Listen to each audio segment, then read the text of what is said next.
அருள்மிகு பச்சைமலை என வழங்கிய மந்திரகிரியாகிய மகாயுக மலைக்கோவிலுக்கும் மகாயுகம் 736 அலைவரிசைக்கும் மீண்டும் உங்களை அன்புடன் வரவேற்கிறோம். தை மாதம் பிறந்து விட்டது. பொங்கல் பண்டிகைகளை இனிதே கொண்டாடி முடித்து விட்டோம்.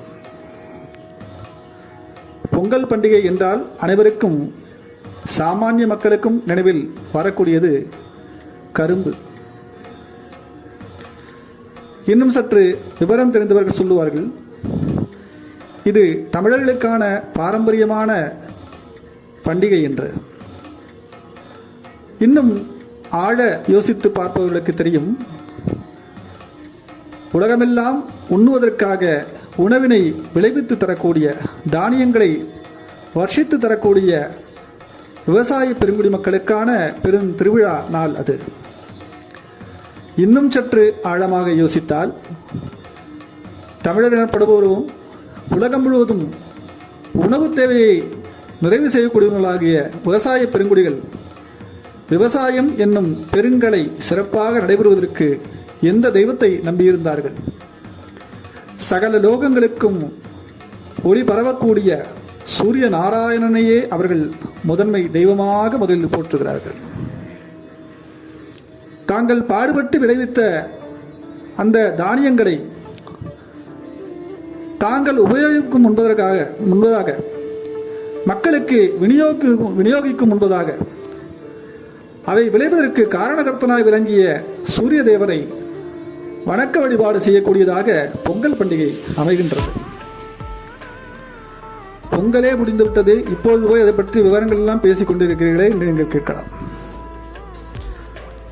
நாம் மக்களுக்கு ஒரு விஷயத்தை கொண்டு சேர்க்க வேண்டும் என்றால் அந்த விஷயத்தை பற்றிய ஒரு பொதுவான அறிவினை ஏற்படுத்தியாக வேண்டும்.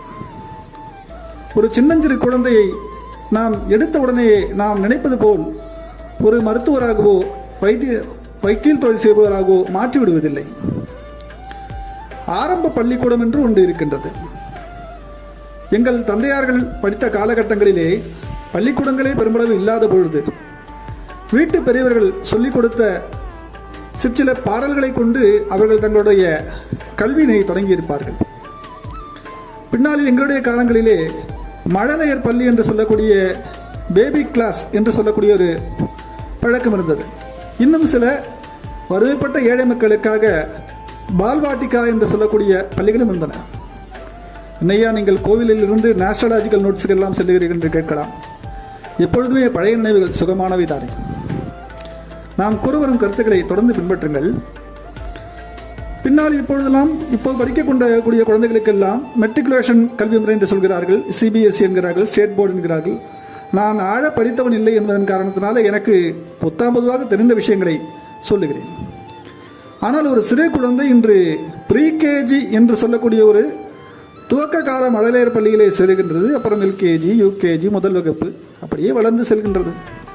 ஒவ்வொரு குழந்தையின் அறிவுத்திறனுக்கும் அவர்களை படிக்க வைக்கக்கூடிய பெற்றவர்களுக்கும் எந்த அளவுக்கு வாய்ப்பும் வசதியும் இருக்கின்றதோ, அல்லது அந்த குழந்தைகள் படிக்கக்கூடிய குழந்தைகளுக்கு யாரெல்லாம் எவ்விதமாக உதவி செய்கிறார்களோ அந்த வாய்ப்பு இருக்கின்ற வரைக்கும் இன்றைய குழந்தைகள் படித்துக் கொண்டுதான் இருக்கிறார்கள். ஒரு சாதாரண படிப்பு என்று நாம் கருதிவிட முடியாது இப்போது இருக்கக்கூடிய படிப்பினை.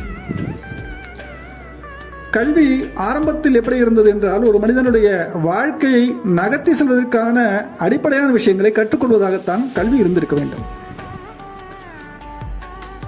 நமது இந்திய சமூகம் என்றில்லை, உலகம் முழுவதும் இருக்கக்கூடிய எல்லா சமுதாயங்களிலும் ஒரு மனிதன் தான் இருக்கக்கூடிய சூழ்நிலையில் தனக்கான உணவினை எப்படி சம்பாதித்துக் கொள்வது என்பதுதான் அவரது முதல் கல்வியாக இருந்திருக்க வேண்டும்.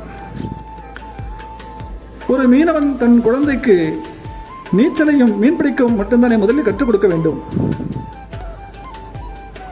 ஒவ்வொரு தொழில் செய்பவர்களும் தங்கள் குழந்தைகளுக்கு தாங்கள் எவ்வாறெல்லாம் இந்த உலகத்திலே தங்களை நிலையெடுத்துக் கொண்டு வாழ பழகினார்கள் என்பதைத்தானே முதலில் சொல்லிக் கொடுப்பார்கள். இன்று இந்த அடிப்படை கல்விக்கு பல்வேறு துறைகள் என்று வந்துவிட்டன. தொழிற்கல்விகளாக, யூனிவர்சிட்டிகளாக, அது சார்ந்த பல்கலை கல்லூரிகளாக அவைகள் விரிவடைந்து கொண்டே சென்று கொண்டிருக்கின்றன. பொதுவாக மருத்துவம் என்று இருந்த ஒரு துறை மனிதனுடைய ஒவ்வொரு உறுப்புகளுக்கும் தனித்தனி துறையாக இன்று வளர்ச்சி அடைந்து கொண்டிருக்கின்றது. இந்த விஷயங்களுக்கும் நமது மந்திரமலையில் சொல்லப்படக்கூடிய ஆன்மீக விஷயங்களுக்கும் என்னையா தொடர்பு நீங்கள் கேட்கலாம். மனிதன் தனது உடல் சார்ந்த தேவைகளை நிறைவேற்றிக் கொள்வதற்கு பல விஷயங்களை கற்றுக்கொள்ள வேண்டியிருக்கின்றது. அந்த மனிதனின் மன உணர்வுகளை தூண்டக்கூடிய அந்த மன உணர்வுகளின் காரணமாக அவன் அறியாமையினாலும் அறிந்தும் செய்யக்கூடிய சிற்சில காரியங்களினாலே நன்மை தீமை என்ற இரண்டு விதமான விளைவுகள் ஏற்படுகின்றன அல்லவா? இந்த நன்மை தீமைகள் என்பது என்னவென்று கேட்டால், நாம் வாழக்கூடிய நமது வாழ்க்கையில் நாம் செய்யக்கூடிய ஏதோ ஒரு செயல் நமக்கும் நம்மை சார்ந்தவர்களுக்கும் அனுகூலமாக பயனுள்ளதாக இருந்தால் அவற்றை நாம் நன்மை என்று கருதுகின்றோம். அதன் எதிர்மறையான விஷயங்கள் நம்மை பாதிக்காதவரை அவை நன்மையான விஷயங்களாக மட்டுமே கருதப்படுகின்றன. நன்றாக யோசித்து பாருங்கள். முன்னமே ஒரு பதிவிலே கூறியிருப்பேன், விவசாயிக்கு மழை முக்கியம். மழை பொழியக்கூடிய கால பருவ சூழ்நிலைகளை அனுசரித்து விவசாயி நடவு செய்கிறான்.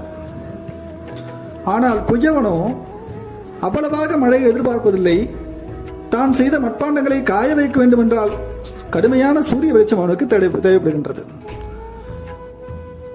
இந்த இருவரும் நமது வாழ்க்கைக்கு அத்தியாவசியமான பொருட்களை விளைவித்துக் கொடுக்கிறார்கள்.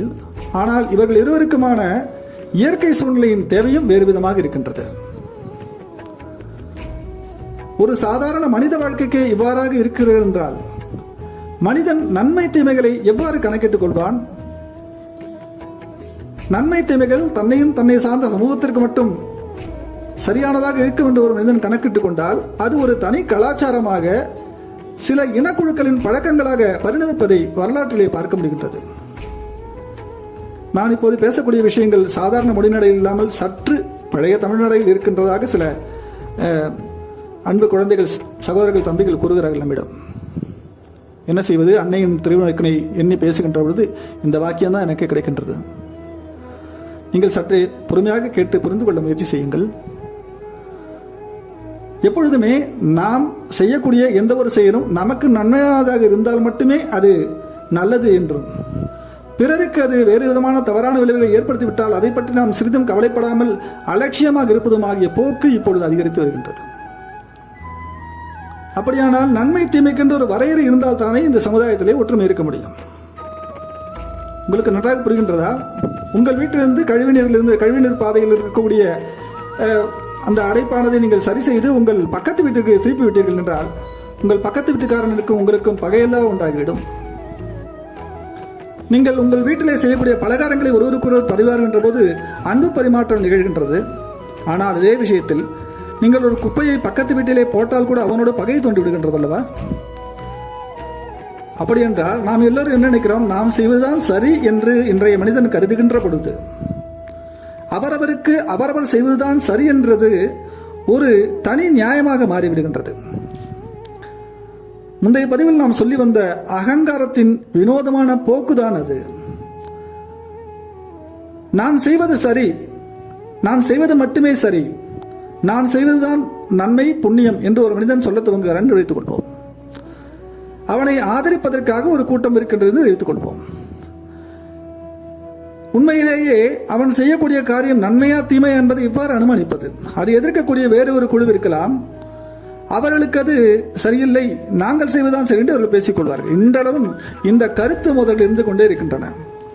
சாதாரண வாழ்க்கை முறை தொடங்கி சகல லோகங்களையும் சிருஷ்டி செய்த இறைவனை பற்றி நமக்குள்ளே ஒரு முடிவு வருவதற்கும் இந்த கருத்து வேறுபாடுகள், நன்மை தீமை குறித்த பலவிதமான பார்வைகள் இந்த உலகத்திலே இருந்து கொண்டிருக்கின்றன. நாம் எல்லோரும் ஒரு சமுதாய பிரச்சனையை தீர்த்து கொள்ள வேண்டும் என்றால் நடுநிலை வாய்ந்த ஒரு நபரை தேடுவோம். ஒரு காலத்திலே அப்படித்தான் அரசன் இந்த நீதிமுறையை செய்திருக்கிறான். கற்றிருந்த பெரியோர்கள், சான்றோர்கள் என்று அந்த மக்களால் ஒப்புக்கொள்ளப்பட்ட ஒரு நடுநிலையான ஒரு பெரியவர், பெரும்பாலும் அவர் ஆன்மீகம் சார்ந்தவராக இருந்திருந்தால் மிகவும் உன்னதமான நிலையை அவருக்கு கொடுத்திருக்கிறார்கள். நம் நாட்டில் துறவிகளுக்கு கிடைத்த மரியாதை அரசனுக்கு கூட கிடையாது. ஏனென்றால் துறவி தனக்கென்று எதையும் தேட மாட்டார் என்ற உன்னத நிலைமையோடு அவர்கள் வாழ்ந்திருக்கிறார்கள் ஒரு காலத்திலே. அவர் ஒருவருக்கு சார்ந்து எந்த ஒரு நியாயத்தையும் வழங்க மாட்டார், இறைவனை மட்டுமே கருத்தில் கொண்டு அவர் நியாயம் வழங்குவார் என்ற நம்பிக்கை மக்களிடம் இருந்தது. அதன் காரணமாக ஓரளவுக்காவது தர்ம நியாயங்கள் காப்பாற்றப்பட்டது. மனித சமுதாயத்திற்கு உண்மையிலேயே நன்மை தீமை எது என்பதை புரிந்து கொள்ள வேண்டுமென்றால் இறைவனை குறித்தும் இறைவனுடைய செயல்பாடுகளை குறித்தும் ஆழச் சிந்தித்து அதற்காக தங்களுடைய வாழ்க்கையை அர்ப்பணித்து வரக்கூடிய பெரியவர்கள் அவர்கள் பற்பல சோதனைகளை தியாகங்களை கண்ட பிறகு அவர்கள் அடைந்த பெரும் ஞானத்தின் விளைவாக அவர்கள் வழங்கிய வார்த்தைகள் வாழ்க்கை முறைகளில் தான் நாம் எது சரியான நன்மை தீமை எது செய்யத்தக்கது என்பதை ஓரளவுக்கு புரிந்து கொள்ள துவங்குகின்றோம். இது ஒரு பதிவின் துவக்கம். மகாயுகம் என்கின்ற பெருந்தத்துவத்தை நீங்கள் புரிந்து கொள்ள வேண்டுமென்றால் இந்த அடிப்படை நமக்கு தெரிந்திருக்க வேண்டும். மிகப்பெரிய மகிழ்ச்சியான விஷயம் என்னவென்றால் இந்த இந்திய தேசத்திலே தோன்றியிருக்கக்கூடிய எல்லா மனிதர்களுக்கும் இயற்கையிலே இறைவன் அந்த ஞானத்தை வழங்கி இருக்கின்றான். உலகம் முழுவதும் இருக்கக்கூடிய இறைவனை பற்றிய நம்பிக்கையுடைய எல்லா மக்களுக்கும் உண்மை தெரிந்து கொள்வதற்கான அருகதை உள்ளது.